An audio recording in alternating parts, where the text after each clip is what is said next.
Fala Disnéfilos, eu sou o Rafael Nunes e hoje, chegou no Disney Plus mais uma animação original, sequência de uma controversa e problemática animação do ano passado, e mais uma vez cá estou eu para dar a minha inútil, porém interessante opinião para vocês a respeito do que eu achei dessa nova animação do Disney Plus. Será que essa me agradou? Será que também me desagradou? Você vai descobrir a minha opinião daqui a pouco. Antes, você tem que se inscrever no canal, se você é novo por aqui, e deixar o like nesse vídeo que é muito importante para o canal crescer. E agora sim, a gente vai para o que interessa. Roda a vinheta.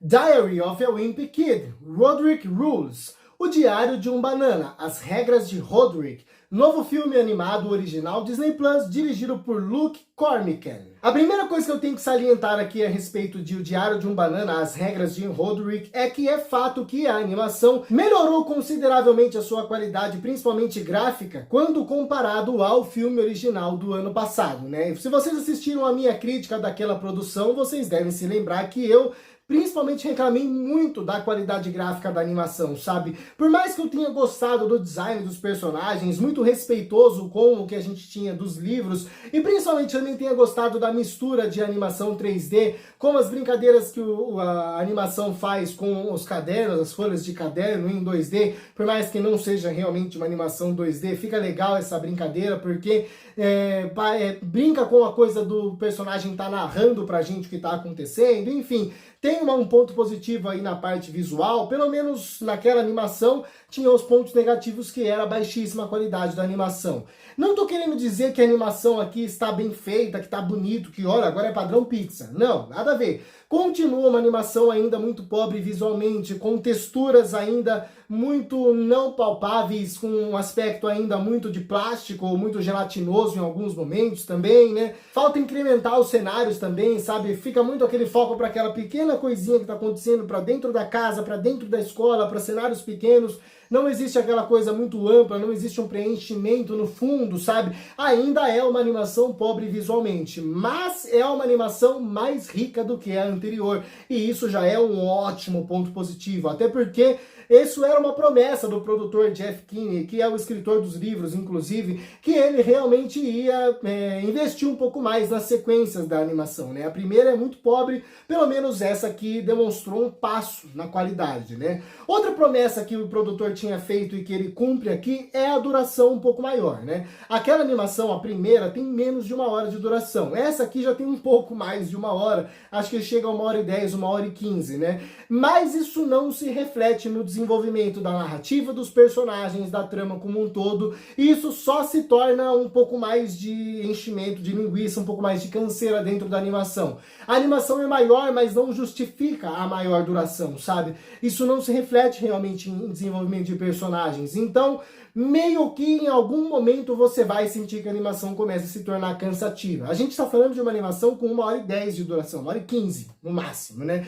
E ainda assim é uma animação cansativa. Então, se fosse para realmente aumentar a duração, sabe, que isso se refletisse dentro da trama de maneira necessária, sabe? Tem ali, precisa desenvolver melhor alguma relação, precisa incrementar melhor alguma cena para dar algum tipo de destaque a algum personagem, para desenvolver algum diálogo. Não, isso não existe. Só existe enchimento de linguiça, sabe? Então, realmente, não se justifica esse aumento de duração, sabe? A animação podia ter só 1 hora de duração, que estava de ótimo tamanho. Esses 10, 15 minutos a mais que existem ali só servem para deixar a animação um pouco mais longa e cansativa. Mas, por outro lado, eu senti a narrativa de Diário de um Banana, As Regras de Roderick, um pouco mais organizada que a do primeiro filme, sabe? Parece que eles pensaram melhor na hora de desenvolver a trama, sabe? E na hora de também apresentar os pontos relevantes pra gente, que fazem parte do desenvolvimento da história, sabe? Não que seja a coisa mais organizada do mundo e nem o roteiro mais profundo e bem desenvolvido do mundo. Realmente não é, sabe? Em determinados momentos, novamente, o filme se esquece de algumas coisas importantes e só se lembra lá na frente quando é relevante. Vou dar um exemplo. Quando o Roderick prende o Greg dentro do porão lá junto com o Rowley e eles ficam presos ali, o Greg tira umas fotos da festa que o Roderick tá fazendo, sabe? Essas fotos só são trazidas de volta pra trama lá na metade do filme. Pelo menos foi essa a sensação que o filme me passou, sabe? Isso não é trazido de volta, sabe? O filme meio que esquece e lembra depois. Nem mesmo que isso só realmente fosse ser utilizado lá na frente, pelo menos o filme precisava lembrar que isso existe, sabe? Não tirar isso do fundo da cartola no momento que era necessário, sabe? Isso é uma falta de desenvolvimento, de polimento do roteiro, sabe? O roteiro faz isso, tanto o primeiro filme quanto esse. Ele apresenta coisas, joga fora e depois traz de volta de maneira completamente jogada, sabe? Falta esse polimento, falta essa melhor refinação do roteiro para que as coisas se desenvolvam de maneira melhor e os pontos relevantes para o desenvolvimento da história sempre fiquem ali, sabe? Que sempre façam parte da história e que não sejam descartados assim pelo filme. Mas pelo menos eu gostei da maneira com que a relação Greg e Roderick é desenvolvida dentro do filme, né? É uma relação de amor e ódio ali que é bem trabalhada, sabe? Eu acho que precisava desenvolver melhor os personagens, as características deles, as motivações, as atitudes, precisavam de um melhor pano de fundo, sabe? Mas pelo menos a relação de um com o outro ali é bem trabalhada pelo filme e a ponto de fazer essa relação ser interessante pra gente, sabe? Não é tanto mérito do filme assim, porque obviamente vocês devem saber, eu não li os livros, tá? Eu não sou aprofundado em Diário de um Banana. Mas pelo que eu conheço do outro filme, Diário de um Banana, Roderick Rules, que existe lá, o live action, acho que de 2011, 2012, não lembro, essa relação já existe, sabe? É trabalhada exatamente da mesma maneira com que é trabalhada no filme. Então não dá pra acreditar tanto o filme assim, por causa desse bom desenvolvimento da relação dos dois personagens, porque obviamente isso vem do livro, né? Isso faz disso mais mérito do livro do que do filme. Mais uma vez, a dublagem de Diário de um Banana me incomodou bastante. Obviamente, eu não tô falando da versão dublada em português, eu não assisti esse filme em português, eu assisti no áudio original. Pelo menos a gente não tem aquele estranhamento que a gente tinha no primeiro filme, onde uma voz parecia ter sido gravada no estúdio e a outra parecia ter sido gravada em casa, sabe? Isso aqui a gente não tem. Tudo parece ter sido gravado junto, né? Então você tem um melhor refinamento do trabalho de áudio dentro do filme. Mas parece que eles estão lendo, sabe? Parece que eles estão com o roteiro na mão e falando, tem isso pra falar, tem aquilo pra falar, tem isso pra falar, tem aquilo pra falar. Falta um pouco mais de emoção, falta você trazer realmente personalidade pra voz e trazer essa personalidade pros personagens também. Fica uma coisa meio robótica e sem emoção, o que atrapalha bastante a experiência, sabe? Eu tô falando, obviamente, da versão original, então eu não sei como é que tá no dublado, pode ser que no dublado isso tenha sido corrigido, né? Que vai transformar a versão dublada numa versão um pouquinho melhor, né? Mas realmente me incomodou, sabe? Eu não gostei do trabalho de dublagem, mas pelo menos eles corrigiram nessa coisa que estava no primeiro filme, que estava realmente com uma baixíssima qualidade o áudio, né? Aqui pelo menos o áudio está numa qualidade aceitável.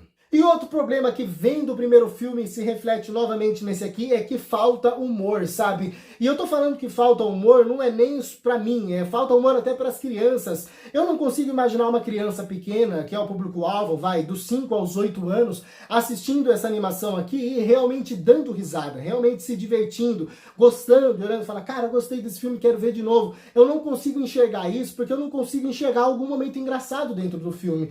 Não existe tentativa, sabe? Até existe alguma coisinha ou outra, uma tentativa de humor físico e tal, mas nada muito profundo, sabe? Nada muito bem desenvolvido, né? Toda tentativa de humor físico que a gente tem aqui são coisas que vêm do livro, que a gente já conhece dos outros filmes, e não é bem trabalhado, não existe uma construção cômica, sabe? Para realmente fazer uma piada dentro do filme e aquilo ser engraçado. Isso não existe, é muito robótico, muito artificial e sem graça. Então, mais uma vez, a gente tem uma animação de 1 hora e 15 minutos que não tem graça nenhuma. Nem pra mim, nem pra qualquer outro adulto que ouse assistir essa animação, nem pra crianças que eram o público-alvo, sabe? Eu até passaria pano se eu estivesse vendo a animação e pensando, essa aqui não tem graça pra mim, mas uma criança ia dar muita risada com isso. Nem isso existe, sabe? Então realmente não tem como passar pano. É mais uma vez uma animação sem graça. Falta humor, falta comédia. Com certeza mais comédia, mais humor transformaria a experiência, faria desse filme aqui uma experiência muito melhor. Da franquia, dessas duas animações muito mais gostosas de se assistir, sem sombra de dúvidas. De maneira geral, Diário de um Banana, as regras de Roderick melhora consideravelmente em comparação com o primeiro filme. Mas isso não faz dessa animação aqui uma animação boa, sabe?